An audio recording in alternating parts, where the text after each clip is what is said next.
Oi. Som.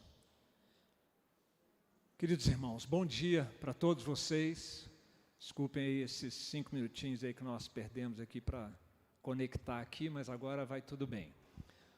Prazer estar com os irmãos, poder revê-los aqui para a continuação da nossa EBD de verão, com o curso aqui que o nosso presbítero Daniel já começou, a história de Oséias, ou o profeta Oséias. O presbítero Daniel está ali.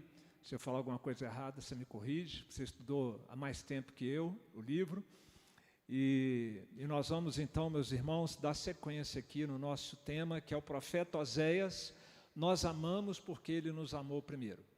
Esse profeta, esse livro, né, é um livro onde isso fica muito evidente, muito forte, o amor incondicional de Deus, que nos capacita a amá-lo de volta, apesar de quem nós somos e de quem, na verdade, nós éramos antes de sermos alcançados por Jesus. E hoje nós vamos tratar especificamente 3 capítulos, Oséias 8 a 10, onde o tema geral que nós teremos é este: pecar é rebelião passível do justo juízo de Deus. Eu sei que para nós, humanos como nós somos, esse tema não é dos mais agradáveis, não é, gente? Falar de pecado, de juízo de Deus, mas é isso.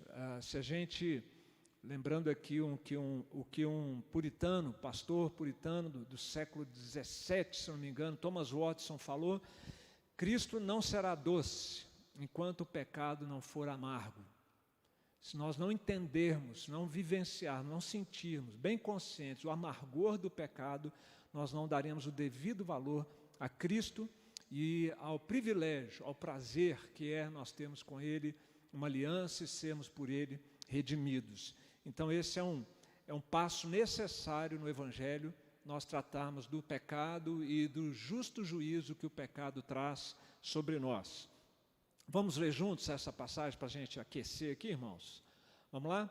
Palavra do Senhor que foi dirigida a Oséias, filho de Beeri, nos dias de Uzias, Jotão, Acás e Ezequias, reis de Judá, e nos dias de Jeroboão, filho de Joás, rei de Israel. Vamos fazer uma oração inicial, meus irmãos? Pai, nós te agradecemos o privilégio de, neste teu dia, nós estarmos reunidos e podermos, Senhor, adorar o teu nome, desfrutar dessa comunhão tão boa com o povo de Deus e recebermos o alimento da tua palavra. Nós nos submetemos agora, Senhor, à tua direção e à tua instrução, que o teu Espírito fale aos nossos corações, em nome de Jesus. Amém. Muito bem. Meus irmãos, vamos dar só uma recordada em algumas coisas que o presbítero Daniel já apresentou para vocês aqui, mas que eu acredito que é oportuno a gente, antes de entrar no texto propriamente, farei isso de modo muito breve.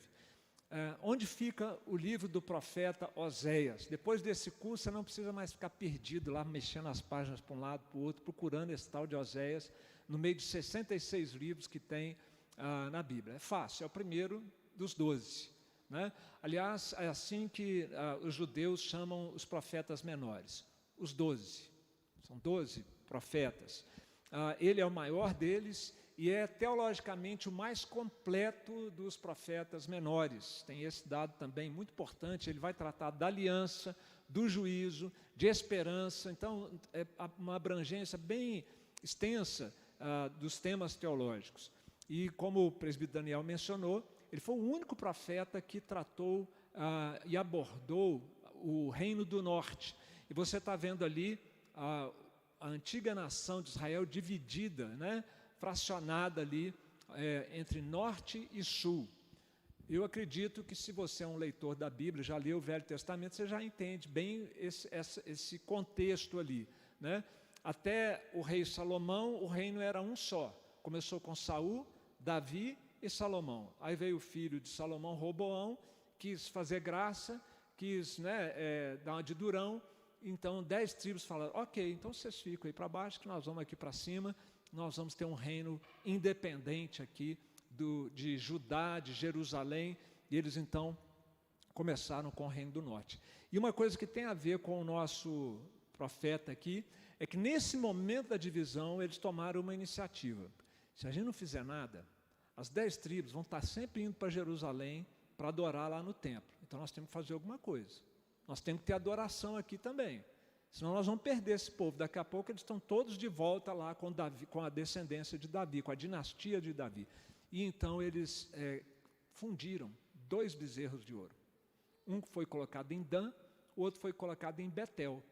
Betel vai ser falado aqui no Profeta, tá, né? Se você já leu esse livro, seria legal vocês lerem. Eu, me preparando para esse curso, eu li umas 3 vezes o livro do Profeta, Oséias. Ajuda a gente a se situar mais, fazendo anotações, né? Então eles fizeram esses 2 reis e séculos depois a coisa ainda vai estar, séculos não, porque o reino na verdade foram só 200 anos em que eles ficaram divididos assim, tá? O reino de Davi e Salomão foi por volta do ano 1000, tá? Um pouquinho menos, antes de Cristo, e o fim do reino do norte foi em 722 antes de Cristo. Então esse é o contexto geográfico ali, e o contexto histórico, né? Também era, na questão assim da vida social, a coisa tinha descambado totalmente. E, gente, o que aconteceu lá não é diferente com a gente. Se afasta de Deus para ver o que acontece. O mal está dentro de nós. Se o Espírito Santo não estiver nos enchendo, e nós que estamos em Cristo temos uma nova natureza, mas ainda temos aqui o que a nossa confissão de fé chama de restos de corrupção. Uma corrupção residual, um pecado residual. Já dá um trabalho danado, não dá? Não é uma luta grande a gente administrar esse pecado que ainda resta aqui dentro de nós? Mas se você lembrar bem como era antes, quando não era resto, era domínio do pecado na nossa vida, era um desastre total. Mas a gente não pode descuidar. Nós não fomos criados para viver alienados de Deus, separados de Deus, porque senão esse resto de corrupção, ele toma lugar e nós vamos nos surpreender com o mal do qual nós somos capazes. Muito bem, apostasia, sincretismo, abandono ao Senhor, corrupção moral, espiritual, um desastre total. E aí o profeta, então, é chamado por Deus para ministrar nessa realidade. Agora, eu queria que você pensasse comigo a respeito desse registro no Evangelho de Lucas. Vamos ler juntos? Acho que se puder apagar um pouco mais, Theo, ajuda aí, você está aí? Se apagar um pouquinho aquela luz ali, vê se melhora. Isso, aí ó, pronto. Então vamos lá, vamos ler juntos. Aqui em cima de mim deixa aceso. Vamos lá. E começando por Moisés, discorrendo por todos os profetas, expunha-lhes o que a seu respeito constava em todas as Escrituras. Quem falou isso? Quem foi que falou isso? É isso mesmo que vocês estão pensando? Jesus. Aonde Jesus estava? No caminho para Emaús, né? Então, no caminho para Emaús. E quantos discípulos estavam com ele? 2. Muito bem, essa passagem. Imagina comigo o seguinte, Jesus nessa conversa, e ele chega a um ponto que ele fala assim, então, Oséias, em Oséias tem isso, isso e isso a meu respeito. Vamos tentar imaginar o que será que Jesus falou para os 2 discípulos no caminho de Emaús a respeito dele, da sua obra, enquanto caminhava com eles pelo caminho de Emaús. Eu gostaria que até o final da aula a gente tivesse essa resposta, ou algumas possíveis respostas para aquilo que Jesus falou. E aí nós vamos então procurar discernir no livro do profeta Oséias esses ecos do Evangelho, já que em todos os 39 livros do Antigo Testamento, há ecos do Evangelho apontando para a vinda de Jesus, para a pessoa dele, para o seu ministério. Vamos tentar discernir quais foram estes ecos, tá? E não é muito difícil da gente começar a puxar aí pelo nosso conhecimento bíblico. A história de Oséias, essa história de amor incondicional, ela parte de uma experiência pessoal trágica do profeta. um desastre que foi o seu casamento com Gomer. Gomer, ele teve um casamento, Oséias teve um casamento muito infeliz com ela, por boa parte do seu casamento, e isso serviu de paralelo para o relacionamento de Deus, Yahvé, né, como o povo de Israel chamava, né, e chama o nome de Deus, o nome pelo qual a Bíblia diz que Deus se apresentou a Moisés, Yahvé, o Deus da aliança, e com o próprio povo de Deus. Então você tem aqui um paralelo, Gomer e Oséias, Yahvé e Israel. E estudar esse livro é a gente, como diz aqui o reverendo Hernandes, né, estudar esse livro é penetrar nas profundezas do coração de Deus e trazer à tona as verdades mais sublimes do amor incondicional de Deus pelo povo da aliança. Onde que entra Jesus nisso daqui? Vai ficando claro para você? O livro de Oséias, ele vai falar de graça, vai falar de amor, vai falar de misericórdia de Deus. Oséias vai demonstrar no seu relacionamento com Gomer que o abandona, que se prostitui, mas ele vai lá atrás dela, ele compra ela de volta, ele vai mostrar, por meio dessa sua experiência, o que Deus estava disposto a fazer por Israel. Ele só não diz qual vai ser o preço, explicitamente, mas nós sabemos qual foi o preço. Para trazer não apenas Israel de volta, mas as nações todas para o Senhor. Teve um preço que foi preciso ser pago. Tá? Então esse livro vai falar do julgamento de Deus a um povo rebelde, idólatra, que desprezou o seu marido, né? Mas o livro também vai falar, especialmente na aula da semana que vem, da restauração que o Senhor fez, expressando assim o seu amor e a sua misericórdia. Muito bem, na estrutura do livro, hoje nós vamos apresentar aqui uma estrutura alternativa. Como a estrutura ela não está definida na Bíblia, ela pode, dependendo do ângulo que você olha, você pode ver estruturas diferentes. Nessa estrutura de hoje aqui, nós vamos apresentar apenas 2 sessões. A primeira sessão foi a primeira aula, os capítulos 1 a 3, tratam do relacionamento de Oséias com Gomer. Do capítulo 4 até o 14, se valendo desta experiência e deste paralelo vivo, doloroso do profeta, nós vamos ter então um relacionamento de Yahvé, né, o nosso Deus, com Israel.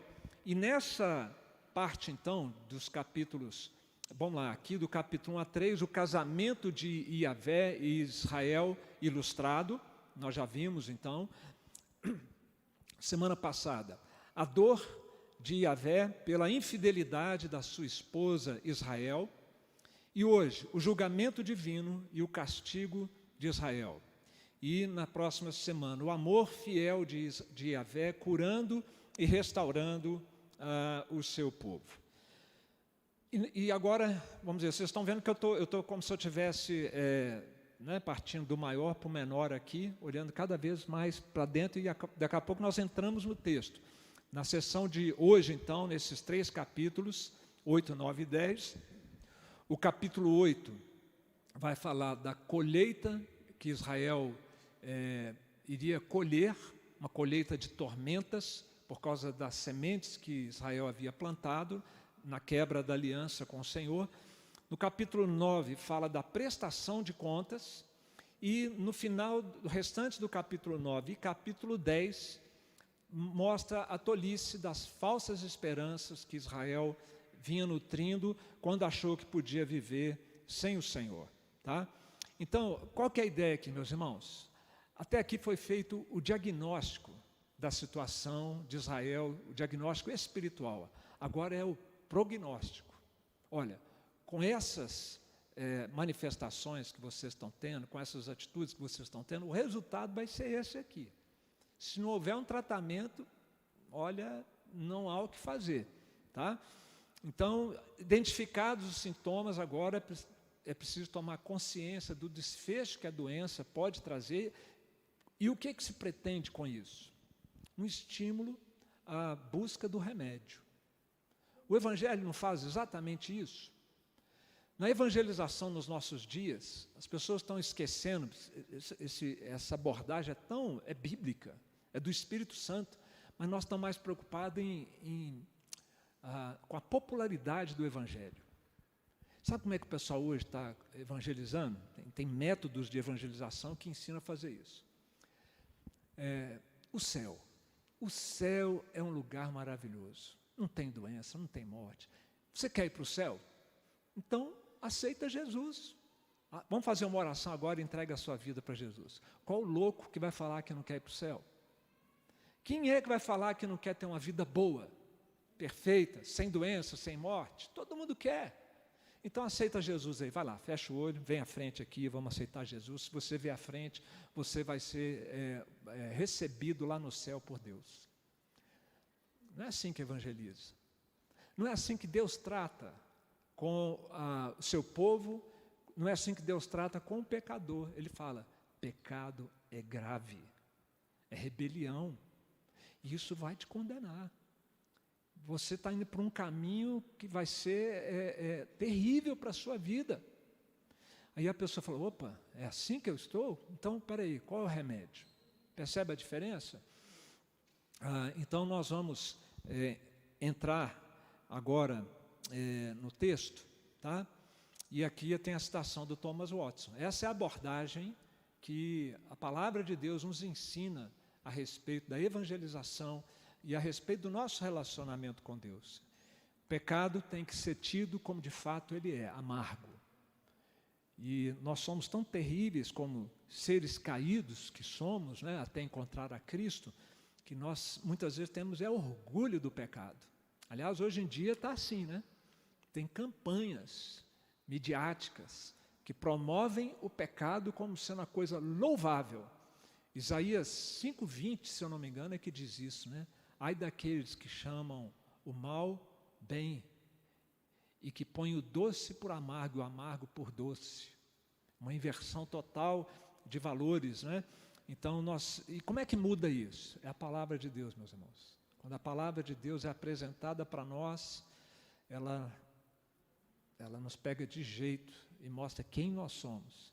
E aí, finalmente, nós passamos a querer o remédio de Deus. Então, vamos à primeira sessão, Oséias. Seria legal se você agora fizesse um exercício para achar o primeiro dos 12. Mas se você não está muito acostumado com a Bíblia, você vai assim, vai lá no meio da Bíblia que tem Salmos. Aí depois de Salmos tem 4 grandes profetas, né? Isaías, Jeremias, Ezequiel e Daniel. Pronto, você chega lá em Oséias. Aí você abre no capítulo 8, no versículo 1, e fica com ela aberta aí para a gente dar uma passeada nesse texto bíblico. Mas para a leitura inicial, a gente lê aqui Oséias 8, 7. Vocês podem juntos comigo participar dessa leitura? Vamos lá? Porque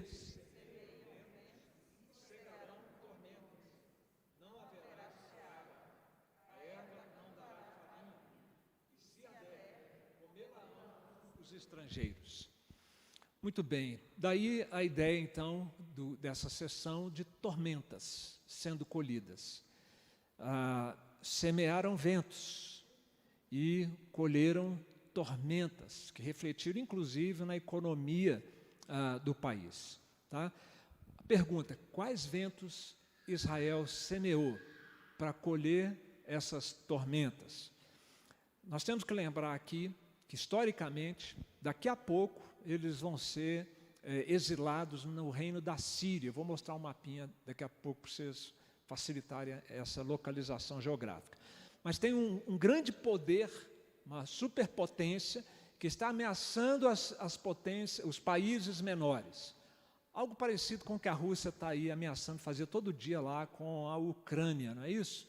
Que é um país pequenininho, perto da Rússia, vai ser engolido se a Rússia entrar ali, né? Esse era o temor em Israel, uma grande apreensão. E o problema é que nesse momento de apreensão política, eles, ao invés de fortalecer ainda mais a sua aliança com o Senhor, eles fizeram o caminho contrário. Eles se afastaram cada vez mais de Deus, se esqueceram do seu Criador.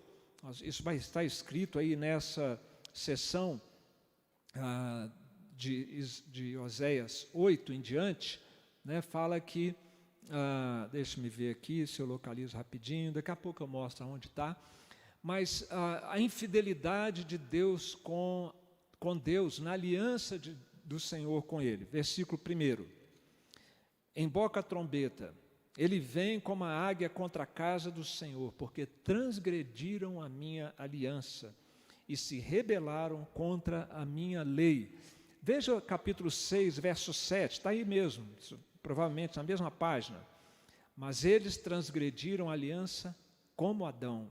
Eles se portaram aleivosamente, significa infielmente contra mim. A única vez que o nome de Adão é mencionado em todos os livros proféticos, fazendo referência à quebra da aliança que Deus fez com Adão no Éden, quando era perfeição, harmonia, a chamada aliança da criação. E agora, então, o Senhor diz, a mesma coisa que Adão fez lá no Éden, eles estão fazendo comigo agora, violando a aliança que foi feita na saída do Egito, ali no Monte Sinai, com toda a nação reunida, as 12 tribos reunidas. E o texto vai dizendo, então, no capítulo 8:1, violaram a lei de Deus, rejeitaram o bem e fizeram a opção pelo mal, no capítulo 3, no versículo 3. Confiaram em reis constituídos sem a dependência de Deus, no versículo 4. E eles estavam confiando nesses reis para defendê-los do império assírio. Gente, qual que é o problema disso aqui? É que nós não estamos tão diferentes deles. Nós temos a tendência em confiar em reis, em presidentes, em políticos, em deputados, em senadores, em governadores, para resolver os problemas do nosso país. E a gente briga por eles. E a gente perde amizade por eles. Não existe nada de novo debaixo do sol, né, gente? Só repetindo os mesmos erros. E Deus está falando para eles, vocês deviam estar confiando em mim, dependendo de mim. Porque rei nenhum pode resolver, muito menos reis que vocês escolheram sem depender de mim, da minha orientação. Há também confiança nos homens. Eles estavam achando que, buscando a ajuda do Egito ou da Síria, que eles iam conseguir controlar aquele mal, aquela ameaça. Vamos agradar essas nações e elas vão ser favoráveis a nós. E em nenhum momento eles se preocuparam em buscar o Senhor para lidar com essa ameaça. Um outro problema sério é esse bezerro aí, olha, o bezerro de Bet-Aven. Muito interessante a história por trás desse episódio aí dos bezerros. Vocês já viram que tinha 2, né? Lembram? Falei? Dan e Betel. Provavelmente os historiadores entendem que o de Dan já tinha sido levado embora por um outro país, uma outra invasão que aconteceu na cidade de Dan, bem ao norte. Já era, levaram o bezerro de Dan. Mas em Betel ainda estava lá o bezerro. Detalhe, Betel foi onde Jacó teve aquele sonho, com uma escada, anjos subindo e descendo, e ele batizou aquela cidade de Betel, porque ali estava a porta do céu. Betel, Bet, no hebraico é casa, El é Deus, Betel, casa de Deus. Só que eles transformaram Betel num Bet-Aven. Aven é nada, vazio, inútil. Ao invés de ser casa de Deus, lugar de adoração, onde Jacó adorou a Deus e se comprometeu com ele, era uma adoração vazia, inútil como é toda idolatria. E antes que você pense que eu e você não temos nada a ver com idolatria, nós temos tudo a ver com idolatria. Nós somos teomaníacos. Nós temos mania por deuses. Devido à queda, em vez de nós canalizarmos esse ímpeto à adoração que Deus colocou dentro de nós estamos sempre à procura de outros deuses para adorar no lugar do verdadeiro Deus. São deuses a quem a gente presta homenagem, elogia, se sacrifica, se doa, e temos grandes expectativas de que esses deuses venham a nos satisfazer e nos fazer felizes. Pode ser o marido, a esposa, os filhos, o trabalho, a igreja, um monte de coisa a gente pode pôr no lugar de Deus, coisas boas até, Mas quando a gente constrói a nossa vida em torno dessas coisas, e o teste, se estamos fazendo isso, é tira isso da sua vida, o que acontece? Perde a razão de viver? Perde o sentido de viver? Então é Deus na sua vida, é Deus na minha vida. E eles fizeram isso então, adorando, e olha que coisa ridícula, adorando uma criatura de Deus, ao invés de adorar uma criatura de Deus que está abaixo dos homens. Boi e vaca, na escala aí, né, da criação, nós somos autorizados a nos alimentarmos dos bois e das vacas. E deixando então de adorar o Criador de todas as coisas para adorar algo que estava abaixo do próprio ser humano. E esse era o culto então sincretista que havia ali em Bet-Aven, Betel. Isso aqui Osés está sendo sarcástico. Está sendo sarcástico. O nome da cidade mesmo é Betel. E ali naquela cidade, então, estava o Deus nacional das 10 tribos de Israel. E, na verdade, eles associavam o bezerro como aquele que carrega o Deus Baal. Mas a adoração é tão ridícula que nem estava mais adorando Baal, estava adorando o cavalo de Baal, a vaca de Baal, né? Ou o boi de Baal. E esse era o símbolo, então, da adoração a Baal. Quais são as tormentas profetizadas, então, aqui? Nós estamos na seção das tormentas. O bicho vai pegar aqui, gente. Capítulo 8, versículo 3. Israel rejeitou o bem, o inimigo o perseguirá. Perseguição dos inimigos. Versículo 4. O reino será destruído.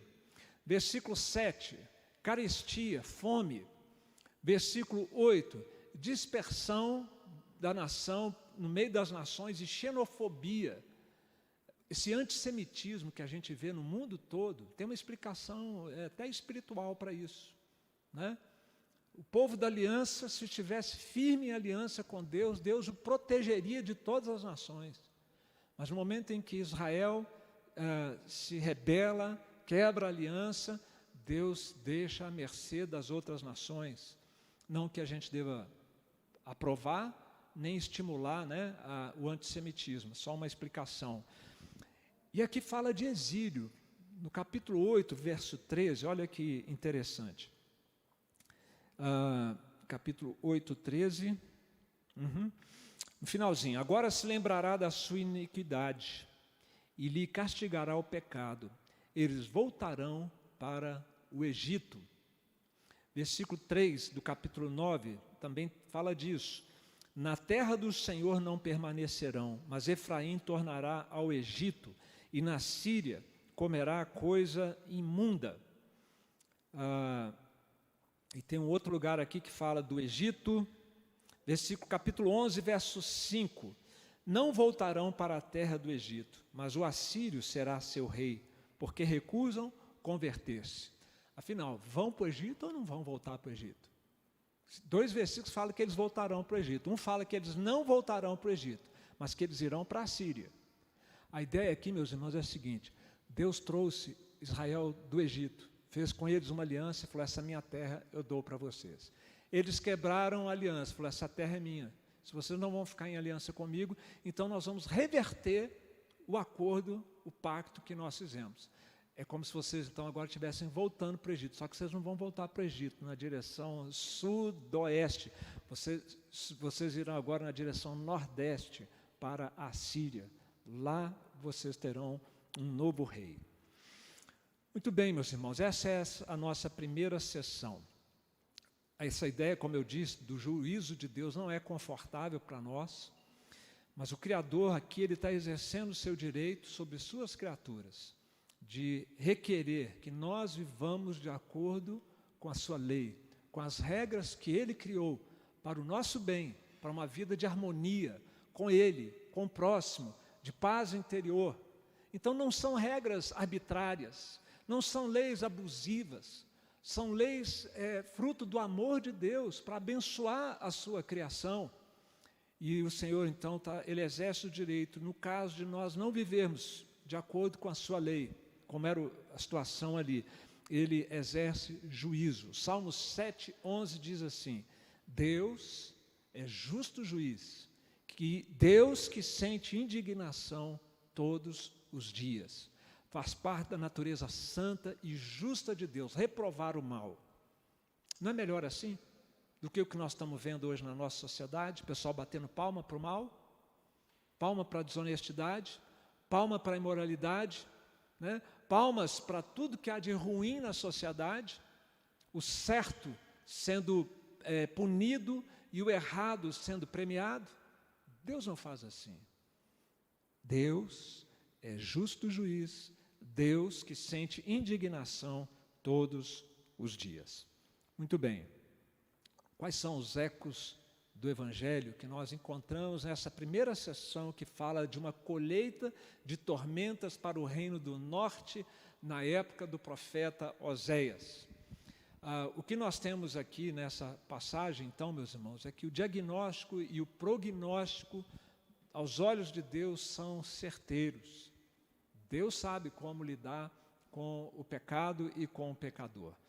Ezequiel 18:4 diz assim: eis que todas as almas são minhas, como a alma do Pai, também a alma do Filho é minha. A alma que pecar, essa morrerá. Esse princípio espiritual está exemplificado na história na história envolvendo Oséias, Gomer, Israel e o Senhor Criador de todas as coisas. O princípio espiritual qual é? Pecou, vai morrer. O salário do pecado é a morte. A alma que pecar, morrerá. Morrerá, meus irmãos, porque nós não fomos feitos para viver no pecado. O pecado é uma anomalia, uma agressão à nossa própria natureza original. Imagine se nós pudéssemos viver eternamente como pecadores numa sociedade onde o mal campeia e prospera. Eu não queria, sério. Com os poucos anos de vida que eu tenho, muito poucos, já cansa. Você vê tanta maldade no mundo, não é não, gente? Vai saturando. E quanto mais velhos nós vamos ficando, né, o que a palavra de Deus diz é canseiro e enfado. O que nós temos aqui então, meus irmãos, como ecos do Evangelho? Primeiro, a natureza terrível do ser humano, sempre dada ao pecado. Aqui também o profeta diz, em algum momento aqui, eu não tenho aqui anotado nesse momento, mas ele fala assim, que vocês nunca mudam. Já ouviu falar da depravação total do ser humano? Está aqui exemplificada. Ecos do Evangelho. Também aqui nós temos o absurdo da desconsideração com o Criador e com o seu amor. O pecado, gente, ele é absurdo. Porque imagina, Deus fala assim, vem cá, tirar vocês do Egito, toma aqui essa terra, terra que mana leite e mel, vou cuidar de vocês, vou proteger vocês. Quer coisa melhor do que isso? Não, não queremos, nós vamos adorar esse bezerro aqui. Não é louco isso, gente? Não é uma coisa assim totalmente nonsense? E não é isso que nós temos a inclinação de fazer? Nos afastando de Deus, ou talvez nunca tendo tido com Deus ainda uma aliança, um novo nascimento, uma reconciliação. O fato de sermos religiosos não quer dizer nada. Se não houver novo nascimento, aliança com Cristo, é um grande absurdo. Por isso, meus irmãos, que o inferno, ele é eterno. O Paul Washer, ele faz uma consideração interessante. Por quê? Uma pessoa que viveu 80 anos pecando, vai pagar por uma eternidade toda pelos seus pecados. Seria mais justo 80 anos no inferno, depois, né, purgatório, e aí purgou, vai para o céu? Seria uma coisa mais justa? Quando a gente raciocina dessa maneira, nós estamos minimizando a gravidade do pecado, subestimando a santidade e o amor de Deus. Do mesmo jeito que Adão e Eva subestimaram o amor de Deus e a santidade de Deus, Deus deu tudo aquilo para eles, nem pecado existia ainda. E eles se voltam contra Deus, viram as costas para o Senhor. Meu Pai, o que é isso? Como é possível nós sermos tão ingratos, tão frios, a ponto de voltarmos as costas para as fontes de vida que é o Senhor, e vamos atrás de cisternas rotas, de bezerros de ouro e de tantos outros ídolos no nosso coração. Isso tem a ver com o Evangelho. O Evangelho chama ao reconhecimento do pecado, da gravidade que é a desconsideração com o amor de Deus. E também aqui nós temos, meus queridos, um lembrete, né, que é um absurdo ainda maior, conhecer a palavra de Deus, ter uma aliança com Deus, como Israel tinha, e mesmo assim, ser infiel a Deus e rebelde com a sua palavra. Isso aqui é para crente, né, essa reflexão, porque Israel tinha uma aliança, Israel conhecia a lei de Deus, Israel tinha um culto ao Senhor, e se voltar contra Deus, quebrar a aliança. Uma coisa eram as nações gentias serem rebeldes a Deus, ok, eram, mas Israel ser rebelde, o incrédulo ser rebelde a Deus é o que se espera, mas o crente, aquele que é um discípulo de Cristo, não pode, né? E aqui também nós temos como eco do Evangelho a certeza da justiça divina contra o pecado. Ok. Oséias 9, 1-9. Aqui nós temos a prestação de contas, é tempo de prestar contas, é o que está acontecendo aqui também, e nós vamos em busca de ecos do Evangelho também nesta passagem. O texto que nós leremos, na verdade, são 2 versículos, Oséias 9, 7 e 9. Podemos ler juntos também? Vamos lá? Chegaram os dias do castigo, chegaram os dias da retribuição. Israel o saberá.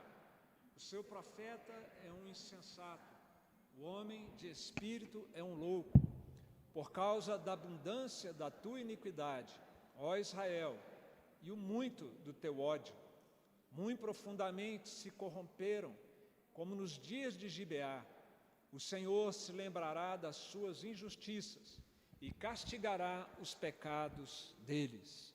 Muito bem, chegaram então, o profeta recebeu essa incumbência de falar para Israel: chega, acabou, agora é a hora do castigo, agora é a hora da retribuição aos pecados. E aqui no capítulo 9, então, essa identificação dos ventos e dos pecados, ela é retomada, mais alguma coisa é apresentada aqui para você ver como tinha coisa ruim acontecendo, né? Que não para a lista aqui. Mas no capítulo 9, verso 1, aqui diz: não te alegres, ó Israel, não exultes como os povos, porque com prostituir-te, abandonaste o teu Deus, amaste a paga de prostituição em todas as eiras de cereais. Então, o abandono a Deus é aqui comparado com prostituição. Aqui tem eco do Evangelho, já vou adiantando. Casamento, seu casamento, tem tudo a ver com o Evangelho. Tanto que o apóstolo Paulo vai fazer essa relação, né? Olha, a mulher deve respeitar e ser submissa ao marido. Não de uma forma, não para que o marido seja abusivo na autoridade dele, mas ele tem uma autoridade que Deus lhe concedeu. E essa autoridade Deus concedeu ao marido para cuidar, para suprir, para proteger. É uma liderança amorosa, uma liderança servil, de serviço, que o marido deve exercer. Paulo está falando dessa dinâmica, marido e mulher. Aí ele fala: mas eu me refiro a Cristo e a sua igreja. Opa, peraí, Cristo e a igreja tem o que a ver com casamento? É aliança. É aliança. Assim como existe uma aliança do homem com a sua esposa, marido com a esposa, existe uma aliança de Cristo com a sua igreja. E olha aqui em Oséias a mesma coisa acontecendo, assim como foi feito um casamento sofrido, doloroso, entre Oséias e Gomer, Deus estava casado com Israel também. Era uma aliança, e essa aliança tinha que ser honrada. E não é só no caso do marido e da esposa, nos dias de hoje, não é só uma questão de ser um paralelo. É mais do que um paralelo. É um testemunho que nós damos ao mundo do que é o Evangelho. Quando eles olham para os nossos casamentos, eles deveriam ver reflexos da aliança de Cristo com a sua igreja. Fidelidade no casamento, respeito da esposa, amor sacrificial do marido. Tudo isso devia estar apontando para o Evangelho e buscando no Evangelho e na aliança com Cristo a capacidade de viver assim, coisa que nós não temos por nós mesmos. Muito bem, eles abandonaram o Senhor, se prostituíram. E aqui diz, no versículo 9 do capítulo 9, muito profundamente se corromperam como nos dias de Gibeá. O Senhor se lembrará das suas injustiças e castigará os pecados deles. Bem, dias de Gibeá. Vocês lembram o que aconteceu nos dias de Gibeá? Foi no Reino do Norte. Aliás, não foi no Reino do Norte, perdão. Foi no Reino do Sul, na tribo de Benjamim. Judá e Benjamim são as duas tribos do Sul. Benjamim, o irmão mais novo de José. Muito bem, o que aconteceu nos dias de Gibeá? Vocês lembram? Tem uma nota de rodapé aí. Um levita, a mulher dele cansou dele e foi embora.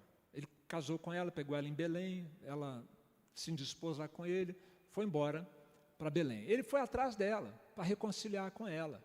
Reconciliou, o pai dela devolveu, então tá, vamos embora. E aí, voltando para a sua terra, eles passam por Gibeá. Vão pernoitar ali. Tinha até a possibilidade de pernoitar em Jebus, que era Jerusalém antes da conquista. Mas não vão parar aqui não, que é terra de gentio. Vão parar entre os nossos irmãos. Pararam. E aí, os homens da cidade cercaram a casa e falaram, traz o visitante aqui que nós queremos estuprá-lo. Na prática homossexual. Traz aqui. Não faça isso, não sei o quê. Toma aqui a esposa dele, a concubina dele. Estupro coletivo. E no final do dia ela aparece na soleira da porta, morta. Ele foi para casa, levou a sua esposa, por quem ele havia lutado, para trazê-la de volta, esquartejou ela e mandou um pedaço para cada tribo de Israel. E aí eles se juntaram para extinguir a tribo de Benjamim. Eles iam acabar com a tribo de Benjamim se Deus não tivesse intervido depois de um certo tempo. Mas lá em Juízes 19:30, quando a notícia foi chegando nas outras tribos, cada um que a isso presenciava aos outros dizia, nunca tal se fez, nem se viu, desde o dia em que os filhos de Israel subiram da terra do Egito até ao dia de hoje. Ponderai nisso, considerai e falai. Juízes 19:30. Pelo que está dito aqui, foi o pior momento, a maior tragédia que aconteceu em Israel desde a saída do Egito. E agora nós estamos diante de uma situação pior do que aquela. Conseguiram piorar, conseguiram tornar pior. E não é isso que a palavra de Deus nos diz, que Jesus diz, que por se multiplicar a iniquidade, o amor se esfriará de quase todos? Não é isso que nós vemos costumeiramente acontecer nos nossos dias? A gente tem avanços tecnológicos assim, eu não sei nem te explicar como que isso está passando ali. Você consegue explicar? Não tem nenhum cabo ligando esse projetor aqui, eu estou conseguindo passar no meu computador. O Vitor fez uma mágica aqui e está passando. Mas a maldade não para de crescer.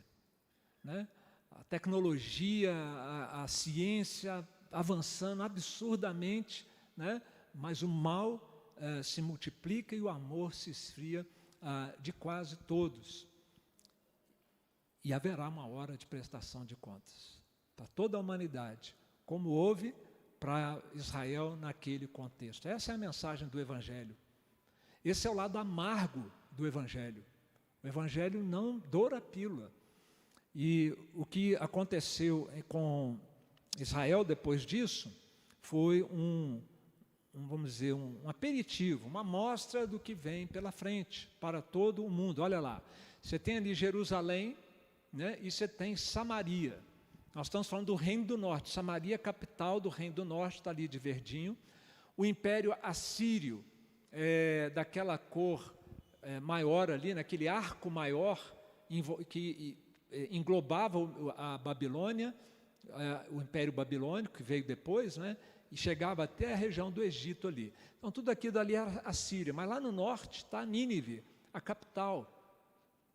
E a profecia do exílio, como nós já vimos, foi o castigo definido por Deus, ou o exílio foi o castigo definido por Deus, como uma volta ao Egito, uma volta figurada ao Egito, revertendo a promessa da terra prometida. E uma das consequências que aqui no capítulo 9 está bem destacado desse castigo de Deus, é que o culto cessaria. Não vai ter mais culto, acabou o culto. Capítulo 9, versículo 4. Não derramarão libações de vinho ao Senhor, nem os seus sacrifícios lhes serão agradáveis, porque o seu pão será exclusivamente para eles, e não entrará na casa do Senhor. Que fareis vós nos dias da solenidade, no dia da festa do Senhor? Porque eis que eles se foram por causa da destruição, etc, etc. Então, meus irmãos, o culto ia acabar. O culto deles era um culto sincrético, eles adoravam Yahvé e adoravam o bezerro, adoravam Yahvé e adoravam o Baal, era tudo misturado. Deus falou, chega, não vai ter mais esse culto na nação de Israel. E aqui nós temos ecos do Evangelho também, meus irmãos, com aplicações para nós. O diagnóstico e o prognóstico continuam sendo feitos aqui, mas é interessante que no capítulo 9, versículo 7, chegaram os dias do castigo, chegaram os dias da retribuição. Jesus cita isso em Lucas 21, 22, no seu sermão escatológico, falando do seu retorno. Olha a ponte que Jesus faz, uma ligação direta. O juízo infalível de Deus sobre Israel, eles vão para a Síria no ano 722, a nação desaparece, e Jesus falando, quando eu voltar vai ser assim também. O castigo justo de Deus vai cair sobre a humanidade. No capítulo 10, versículo 8, quando está escrito assim, cobri-nos, fala dos altos de Yahvé, e aos montes se dirá, cobri-nos, e aos outeiros, caí sobre nós. Jesus fala isso em Lucas 23, 30, quando ele está sendo levado para ser crucificado, ele fala, ok, vou ser crucificado, mas vai chegar o dia que o desespero da humanidade será tamanho diante da ira de Deus, que vão falar, montes, só térrenos, eu prefiro morrer do que ver isso que eu estou vendo, ou passar por isso que eu estou passando. E um outro detalhe aqui então, que eu quero chamar a atenção, voltando à questão do culto, é que cultuar a Deus, ter um relacionamento com Deus é um privilégio, que nós deveríamos fazer de tudo para não perder. De certa maneira, as igrejas fechadas na pandemia, sem poder se reunir, algumas igrejas não tiveram os recursos tecnológicos que nós tivemos para praticamente continuar com a vida normal da igreja, de culto, continuamos cultuando a Deus. Mas quantos lugares aí em que não foi possível, fechou. Não seria isso também uma manifestação da disciplina de Deus sobre a igreja? Quando não é possível cultuar, quando, não vou dizer sempre, tá? Mas quando o culto é vedado por Deus, não seria a mão pesada de Deus dizendo basta, basta do culto falso, do culto hipócrita, do culto sem santidade, do culto sem amor aos irmãos, para a gente pensar, né? Deus não aceita qualquer culto, meus irmãos. Então Deus não aceitava aquele culto com bezerros de ouro. Deus não aceita culto com pecado. O pecado é uma experiência universal e significa que nós não podemos cultuar a Deus, não podemos ter um relacionamento com Deus se nós não tratarmos essa questão do nosso pecado. E nós não somos capazes de tratar a questão do nosso pecado. Nós ansiamos por ter um relacionamento com Deus, mas temos uma incompatibilidade dentro de nós para a qual nós somos incompetentes para lidar. Quem poderá nos ajudar quanto a isso? De onde virá o remédio para isso? Você percebe o aroma do Evangelho chegando? Né? Tem a mensagem dura do pecado, mas espera aí, Deus, o senhor tem algum remédio para nós? Esse é o aroma do Evangelho, tá? Os nossos pecados comprometem o nosso relacionamento, a nossa amizade e o nosso culto a Deus. E para a gente terminar aqui, nós temos a questão das falsas esperanças que Israel vinha nutrindo naquele contexto de ameaça externa que eles estavam vivendo, né? Falsas esperanças em ídolos, em homens, em poderes humanos, queriam uma vida plena, mas o que na verdade estava reservado era um grande desastre. Vamos ler juntos? Está difícil ler isso aí, gente? É Oséias 9, 11, 12, 17 e 10, 13. Vamos lá? Quanto a Efraim, a sua glória voará como a ave. Não haverá nascimento, nem gravidez, nem concepção. Ainda que venham a criar seus filhos, eu os privarei deles, para que não fique nenhum homem. Ai deles, quando deles me apartar.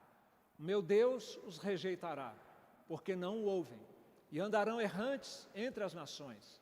Arastes a malícia, colhestes a perversidade, comestes o fruto da mentira, porque confiastes nos vossos carros e na multidão dos vossos valentes. Em quem que eles confiaram, gente? Está lá, olha, no poder bélico deles, nos seus valentes, confiaram no Egito, confiaram na Síria, confiaram no bezerro, confiaram em Arão, confiaram em Baal, não sei de onde veio esse Arão, mas não confiaram no Senhor, com quem eles tinham uma aliança.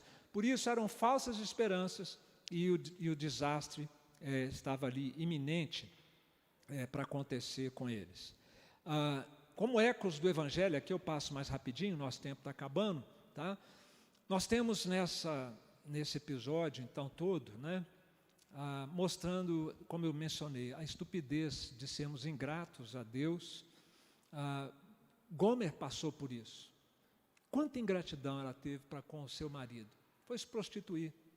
E quando ela estava na pior condição, já como escrava, ele foi lá atrás dela. Mas veja onde ela foi parar. Ela queria uma vida boa, uma vida plena, virou escrava. Israel queria também uma vida, né, nacional, também abençoada. Iam se tornar escravos da Síria, iam desaparecer. E assim também acontece com a vida de cada um de nós. Se nós não tivermos uma aliança com Cristo, não há esperança de uma vida plena. E se não formos fiéis a essa aliança também, nós vamos ser disciplinados pelo Senhor. Gomer foi comprada por 15 pratas, moedas de prata, e 1,5 homer de cevada. Ele juntou todo o dinheiro que ele tinha, acabou o dinheiro e pegou lá também dos cereais que ele tinha para vender. O preço de uma escrava era 30 ciclos de prata. E foi assim que ele comprou de volta a sua esposa. Muito bem. Ok. Vamos terminar aqui, gente, com uma reflexão final, tá? Tem uma coisa faltando nessa história toda, porque ela está muito pesada, né, gente? Está pesado. Esses 3 capítulos aqui, o negócio é pavoroso. O que está faltando? A história podia ter sido outra. A narrativa aqui podia ter tomado outro rumo, se tivesse acontecido uma coisa: o arrependimento de Israel. Mas mesmo mandando profetas, mesmo Deus falando, eles não se arrependiam. E por isso o desfecho para eles foi tão trágico. Veja o que Pedro, num dos seus primeiros sermões, ele pregou ali em Jerusalém. Vamos lá, juntos. Arrependei-vos, pois, e convertei-vos, para serem cancelados os vossos pecados, a fim de que da presença do Senhor venham tempos de refrigério, e que envie Ele o Cristo, que já foi designado Jesus.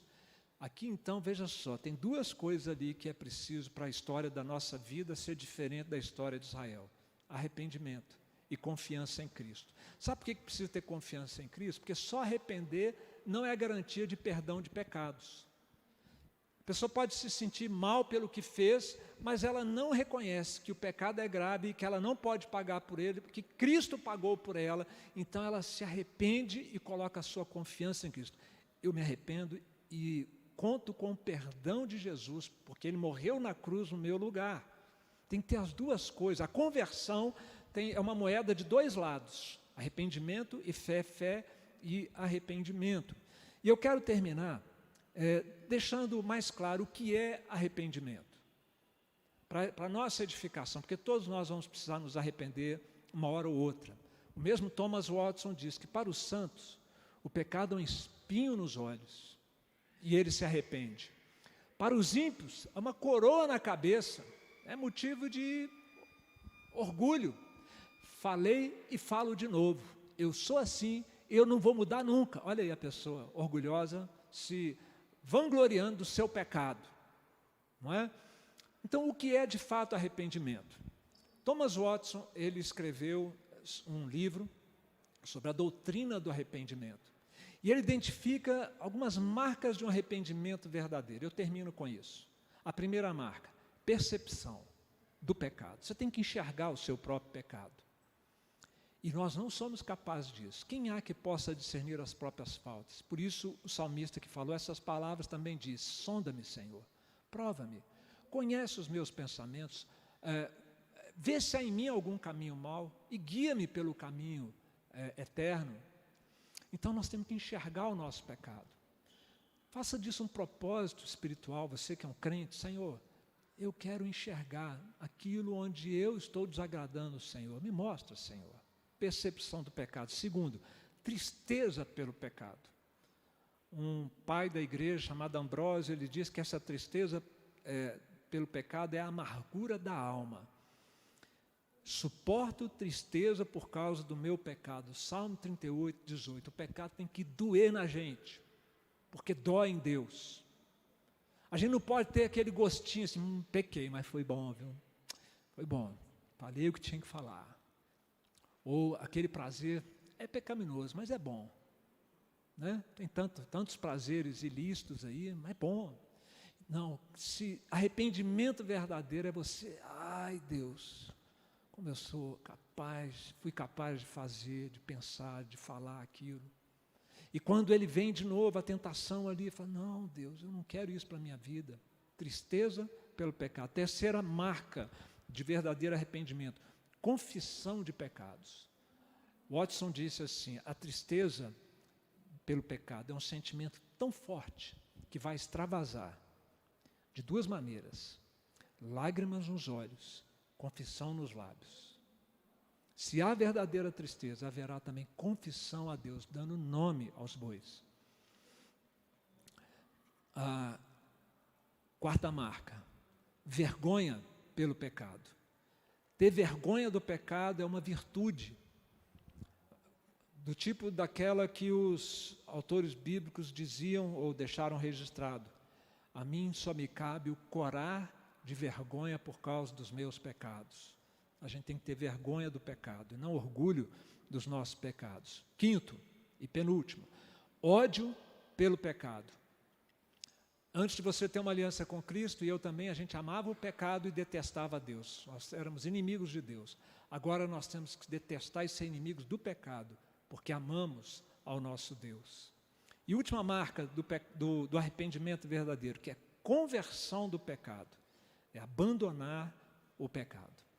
Isso aqui vale para o nosso relacionamento com Deus e vale também para o nosso relacionamento com o próximo, quando for necessário nós acertarmos nossos pecados e nossas ofensas. Enxergar o pecado, ter tristeza pelo pecado, confessar o pecado, ter vergonha do pecado, odiar o pecado e nos convertermos do pecado.